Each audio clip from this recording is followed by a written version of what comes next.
Hello and welcome to your fast and furious real estate minute at RE/MAX Gold. In case we haven't met, my name is Anthony James and I want to thank you for taking a moment to listen to this message. Today I want to discuss the shortage of housing inventory, how it's affecting home prices, and what it means for buyers and sellers in today's market. So every day I get asked, what is causing the shortage of inventory in the housing market? The answer is quite simple and can be summed up in one word: demand. That's right, the demand for housing has sucked up all the available inventory, leaving Placer County with less than 700 for homes for sale in April of 2013. Today, I'd like to touch on three important factors that are driving the demand for housing through the roof and leaving supply levels at an all-time depleted low. Number one, new household formations. When the market tanked in 2007, many people were forced to move back in with family members or get roommates to make ends meet and pay the bills. According to the U.S. Census, our nation's long-term average for new households formed each year is roughly 1.1 million.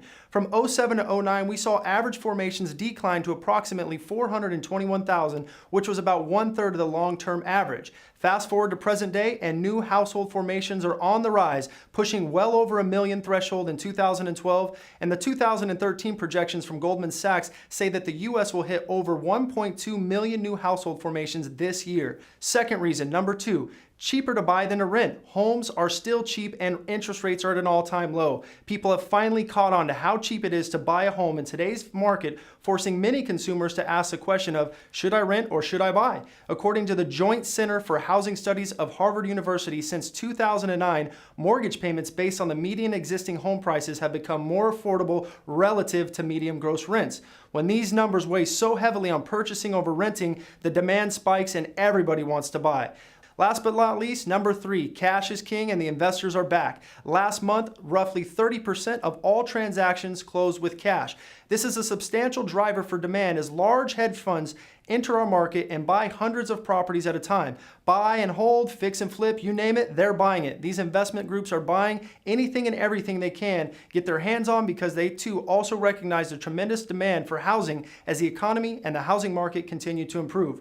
So what does all this mean and when will it end? The supply levels will have to pick up before we see a leveling in the market. My prediction is this: as median home price continues to rise, housing affordability will get tighter.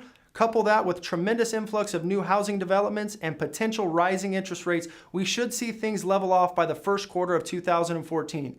So if you are thinking about selling your home, now is the time. With the low supply and high demand, it is not uncommon to see properties sell quickly for top dollar and receive multiple offers. If you are thinking about buying, now is also a great time with interest rates remaining low and median home values also well below peak market pricing. So if you or anyone you know has thought about buying, selling, or investing in our local market, please feel free to contact me directly at 916-218-7521 or via email at ajames@remax.net, and I'd be happy to provide you with additional trends and stats to help you better understand our current real estate market. Thanks again for watching, and remember, outstanding agents, outstanding results. That's the power of RE/MAX working for you.